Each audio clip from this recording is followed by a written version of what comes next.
And the Oscar goes to... And the Oscar goes to... And the Oscar goes to... I don't care! What's next? What's next? What's next? Don't you want to hear what's next? What are you going to do next? What's next for you? What's next? What's next? Okay, so what's next? I'm Connor Old, and welcome back to another episode of After the Gold. And this week we're going to be looking at Danny Boyle's follow-up to his smash surprise hit Slumdog Millionaire. The movie we're talking about today is 127 Hours, the incredible true story that made into a fascinating movie. Excited to talk about the production history and why I think it's got actually one of the most iconic moments in cinematic history, the perfect ideal of a decision. We'll talk about that a little bit later, but if you're new to the series, welcome. What I do every single week is talk about Best Picture follow-up movies. We've gotten, over halfway through the series now, a bunch of movies that we've covered so far, essentially talking about the movie that a director makes right after winning Best Picture. The first half of the video talking about that production history. Did they see an increase in budget? What did they decide to use their creative capital on? And what's the kind of modern day legacy of the film? And then in the second half of the video, I give my thoughts on the movie, why I think it's interesting, why I think you should check it out. Because all the movies that we've covered so far, some of them you've maybe already seen before, big movies like Avatar, but then there may be smaller movies like even something like A Perfect World may not be the most, or The Heiress may not be the most super well seen, but all very good movies, all movies I want to recommend, because oftentimes the movie that the director makes right after winning Best Picture is even better, or maybe more of a true encapsulation of what makes him interesting kind of as a filmmaker. So if you also have thoughts on the video or want to suggest future directors that I should cover or movies that I should cover, feel free to comment down below and let me know that. But without further ado, let's jump into things, starting off with that production history. And before we go forwards, we have to go backwards. Let's talk about the movie that came right before 127 Hours, which is Slumdog Millionaire. And this was a movie with a fascinating kind of history and where things were, because it was initially made by Warner Brothers, and they were thinking about putting it straight to DVD. This was a movie that was like kind of written off. They weren't sure if it was going to really do well at the box office. Thankfully, Fox Searchlight, now Searchlight Pictures, picks up the movie, releases it into theaters, and it's this huge success. Makes over $300 million, wins Best Picture, Best Director, really kind of taps into a cultural moment at the time, helps launch the career of Dev Patel, and really helps revive Danny Boyle, who was still a respected filmmaker, but had a couple of movies in a row that didn't really connect at the box office, and now was going from, hey, you're this great train-spotting, exciting young director, to now you've had a couple flops in a row, and the movies haven't been critically well-liked. Maybe you're not that good of a filmmaker anymore, and then he does Slumdog, and then he does 127 Hours and Steve Jobs, and he does kind of go through phases. And doing this video actually in honor of his new film 28 Years Later, which I haven't seen at the time of this recording, but very excited to check out, of course.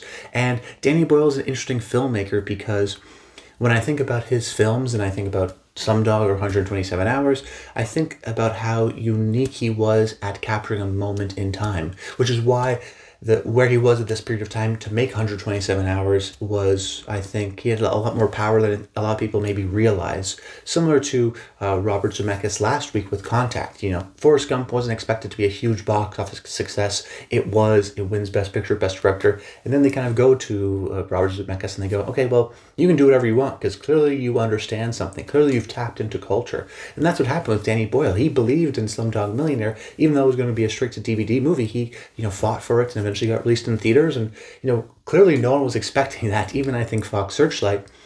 So they decided for his next movie he can kind of do whatever he wants. He has that status, but more importantly, he was able to tap into something within the culture to make a movie like Slumdog Millionaire such a huge success. When that happens, studios are a little bit more hands off and go, you know what, you probably know best, you know what the culture is right now, try to replicate that essentially.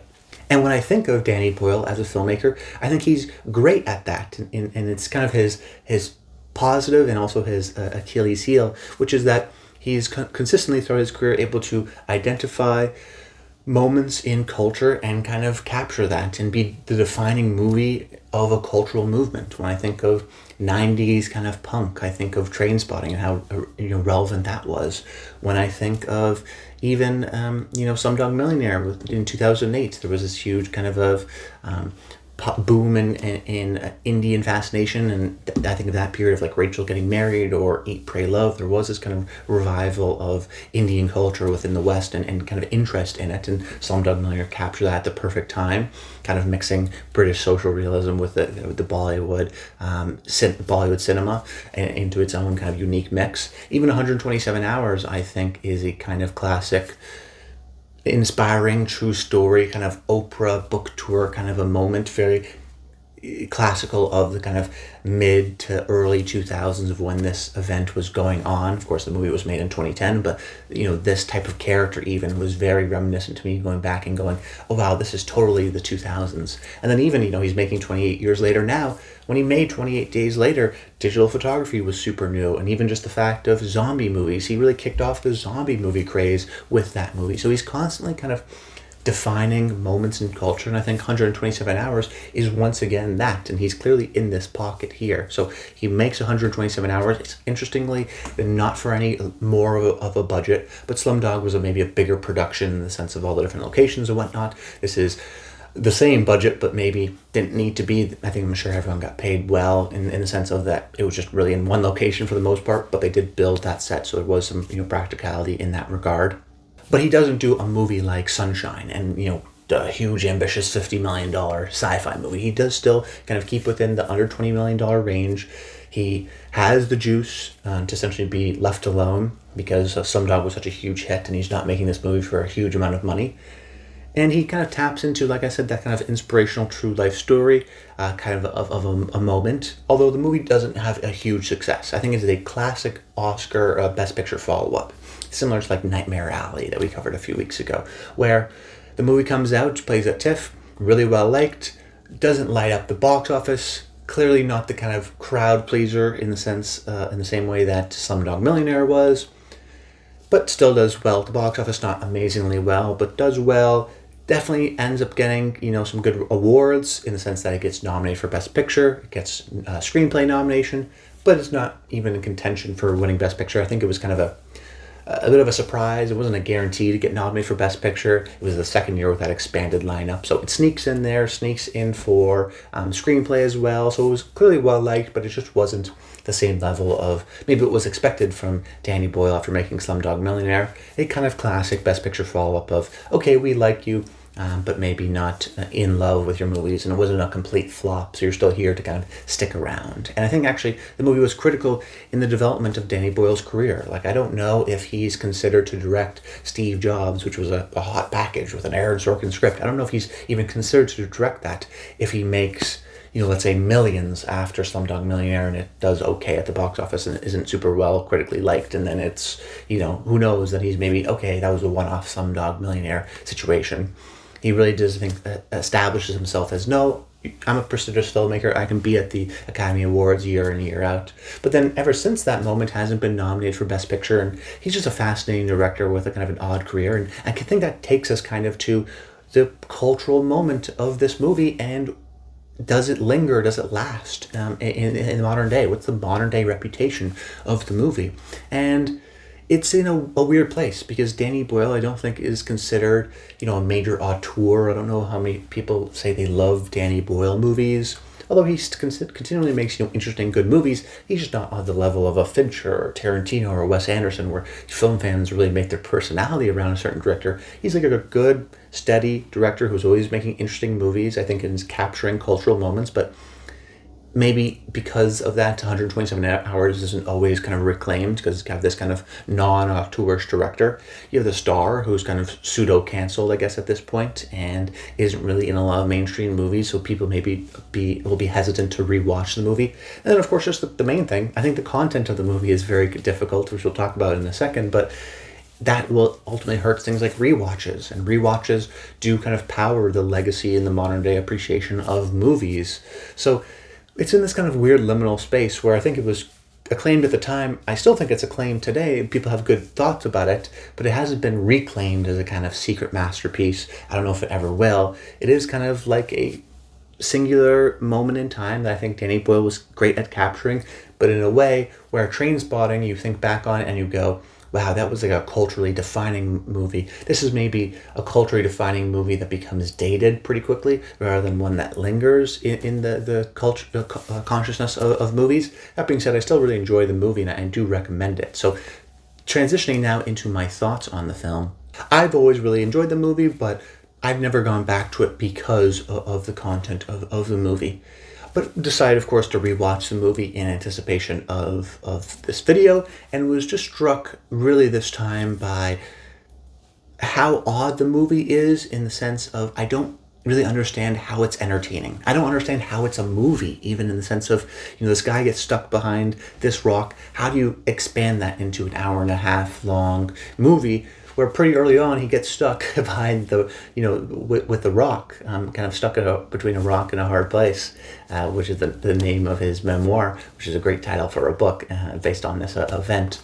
But that's what I was kind of watching and still thinking about and trying to write about this movie. I was like, how did Danny Boyle make this entertaining? And in a way, it's a classic example of Danny Boyle being a great director. It's a demonstration of this. And every great director has this, where they decide to challenge themselves, like in Alfred Hitchcock and in Rope, for example, where it's like, they've gotten kind of bored with movie making. They're like, this sounds difficult. How do I shoot a movie and keep it with essentially one event, one location, one actor, and make that entertaining? And that's what directing is at the end of the day. It's a series of decisions, what to include and what not to include, and can you make the right decision for the story you're telling? And that's why I think about the movie and I go, how did he do it? Because to me, the movie is entertaining. The movie is engaging, but nothing about the content itself necessarily seems fitted for a story. And what it is, though, what Danny Boyle is able to do is make a series of correct decisions, in the sense of he knows when to have the actor speak or not speak, to say his inner monologue or not say his inner monologue, or the fact of, sometimes you can just show a visual sequence of him throwing the rope over the rock. When you're watching the movie, you don't necessarily know what he's doing, but pretty quickly on, you understand that, okay, he's kind of taking the weight off of his legs to kind of support himself, so to hang, so he's not kind of standing essentially all day, so he can kind of relax and lay there for a little bit. And that's just like some of these small visual moments about process, about determination that the movie is ultimately about. These small sequences of, okay, let's do this, and this is a 5-minute sequence, and then let's do this, and that's another 5-minute sequence, and just build things up, while also trying to do some smart camera work and innovation, mixing between the actual camcorder footage versus, just traditional photography. And then even I think of really smart sequences like when he's thinking back to where he left the Gatorade in the back of the car, when he's really thirsty, and you kind of do this zoom photography. Small moments like that you go, okay, these are great moments of what would be going on internally inside of his head, and we're going to showcase that to the audience to help us understand and connect with the character. And that's all it is, really. It's a series of smart decisions about deciding when to have him speak and do kind of internal monologue versus when to just showcase the process of trying different things over and over and over again throughout the days, and his kind of physical toll. Franco, I think, is really great in this movie. He is an actor that I've always really enjoyed, especially when he's really going for something or making a big choice. And in this movie, I think he's really able to define this kind of a cocky type of a protagonist who pretty quickly, when he gets stuck, my favorite part is that he's never really screaming or yelling. He's just like, oh shoot, like I made a mistake. Like he feels almost embarrassed by it. Small kind of decisions and understandings of what this guy would be like and how he would react in this moment. Of course, he had the real life person to speak with, but there was some small decisions that Franco was able to make to still keep that kind of charisma and movie star persona, frankly, that he has, to keep us engaged watching him essentially for an hour plus, an hour and a half, and then really behind that rock for a full hour. It is a testament to his ability to give us an understanding of what he's thinking. And when Boyle is doing the dialogue, then we can of course understand what he's thinking. But when Boyle is saying, okay, you just have to showcase this emotion on your face, he's consistently able to do that. And there's a great kind of a acting showcase part of this movie, because it's really just him as the one character in the movie. So a huge amount of the success also has to do with casting Franco and then how Boyle was able to direct him into certain circumstances. But the main thing I think about with this movie, and in an odd way, its lasting legacy, at least for me, is the moment when he is cutting off his arm and he reaches the nerves and he tries to cut it, and you hear this screeching score sound moment. And I don't want to be hyperbolic, but I really do think that it is a defining, iconic moment. I put it up there in the same vein as Elliot and E.T. flying over the moon, or the sun rising at the beginning of Lion King. Like, iconic moments in cinematic history that you just know are the perfect decision. I mean, we talked about this movie being essentially a series of great decisions by Boyle, and that's what makes it entertaining and makes it good. But that's ultimately always directing, is you have a scene of two characters talking. Okay, where do you place it in the scene? What camera are you using? Is it a one take? Is it a master? Are there individual shots? Where are they? How much should the character speak? I mean, that's directing. It's all decisions, but ultimately making the right decisions at the right time makes you a good director, makes the story entertaining, makes the plot go forward, what have you. And that's just a simple decision of, okay, we have to get the audience to feel a certain way. We have to get them to feel that this is intense. You can make something really gory and scary looking, but that doesn't necessarily guarantee that the audience will feel that. So what do? You make something that's like very realistic and gory, and as soon as he goes to cut something, you see James Franco, the actor, wince, and then you also have this really screeching of a score that pierces your ears. And at least for me, what happens, and I think about this all the time, is, I kind of tense up and I go, oh, I feel it, even though I don't actually see the person, I'm not feeling the arm getting cut off. You feel the emotion so distinctly. And it's a simple kind of a decision.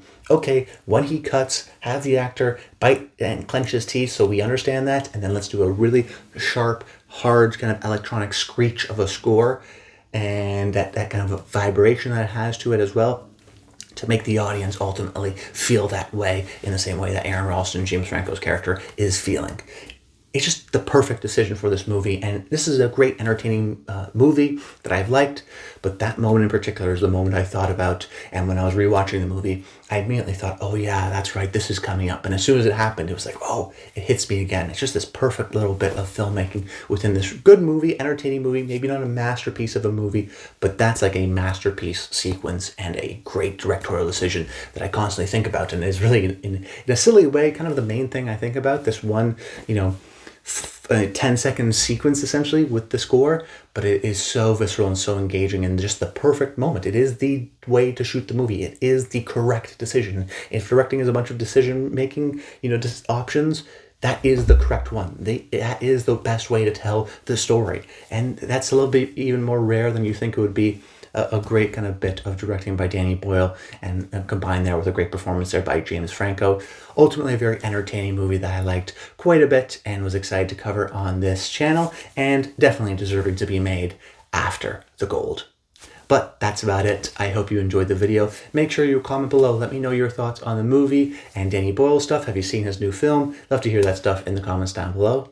But until next time, stay tuned.